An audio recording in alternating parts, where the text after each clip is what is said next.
Hey everybody, welcome to this week's episode of Fridays from the Farm with Farmer Chris. We're just going to have a potpourri of stuff this week. There's so much going on. We've been enjoying our work. There's just so much to explore. I'm just bopping around checking cool stuff out. You see me here in the greenhouse, and look at that! Those are cucumbers. There's cucumbers growing from the ceiling in here. My goodness. And then tomatoes. Those tomatoes are taller than me. And yet, the fruit isn't. Just so awesome. And so, I was just struck with how many cool things there are, so I'm just going to take you around to get into them. We'll, of course, find something curious, because what isn't around here? And then, some jokes with Robin. So let's get goofy. We appreciate y'all being with us and hope that it is a wonderful, wonderful week for you. Y'all take care. Quick, easy. This is Coxcomb. It is an ornamental flower. It is not perennial. It will not just come back, but my goodness, look at this thing. It is one of my favorite flowers because it is so unusual. I wonder if we'll find any other unusual flowers on the farm today. Here we are again, somewhere different. This time of year, you can feel that something is changing. The plants around us are changing. Some of the trees are beginning to look a little bit different. These are Echinacea.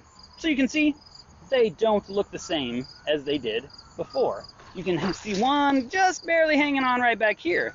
The cool thing is, though, because these are perennial, all of these things that you see might have seeds intermixed with them.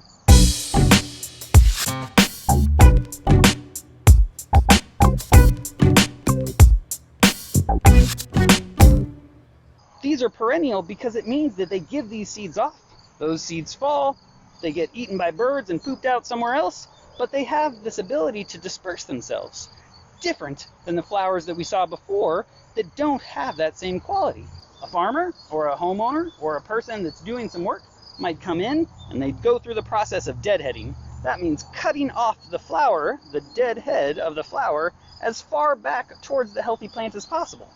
We don't really want to cut the whole plant down because those leaves that are still green are collecting that energy that it's going to store up. Getting stronger to come out bigger next year. Too cool. Zinnias. Different than coneflower, these don't have seeds in their flower heads right now. They're also in full bloom. Different than that coneflower that's all finished.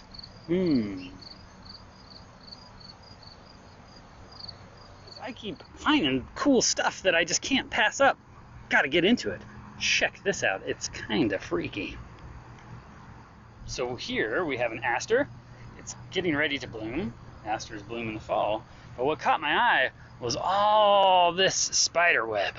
You see all this spider web all throughout here. It's everywhere. Usually when we see spider webs, they're all perfectly built and they have kind of a roundness to them. But this is a different spider.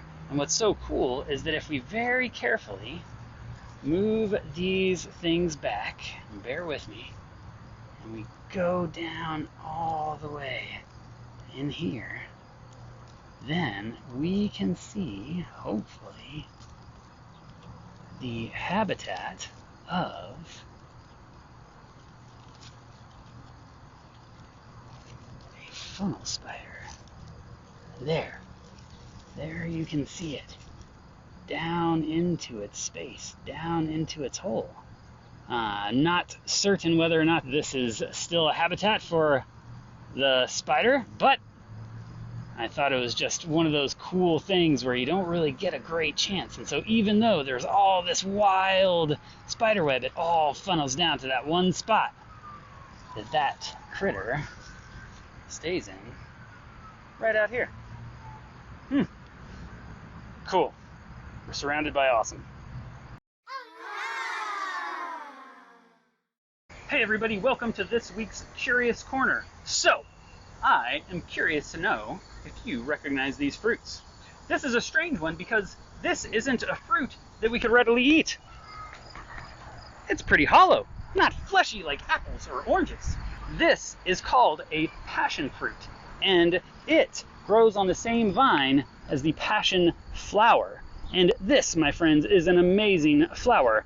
Let's turn around and get a more curious, closer look. What an amazing specimen this is. This is not an orchid.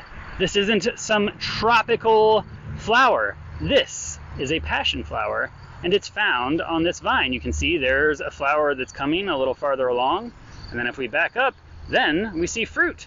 And remember, we learned from last week that this fruit comes from anywhere that there was a flower. So pretty cool, pretty wild that that can go into that. And of course, now we're gonna have to explore the inside of one of these. Here we go. All right, let's check it out. So we take it, we can just squeeze it, and you'll see that it's just seed. And these seeds are some of the most slimy seeds that I've ever experienced. There you have it. It's not very fleshy. It's not something that we could readily just take a bite of and eat, but you can see that it's got its seeds on board. It's ready to go. It's ready to reproduce. So just super curious. Hope you are too. Have a good one.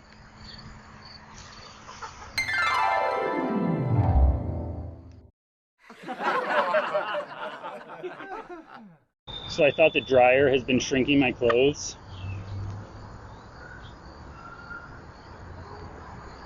Turns out it's been the refrigerator all along.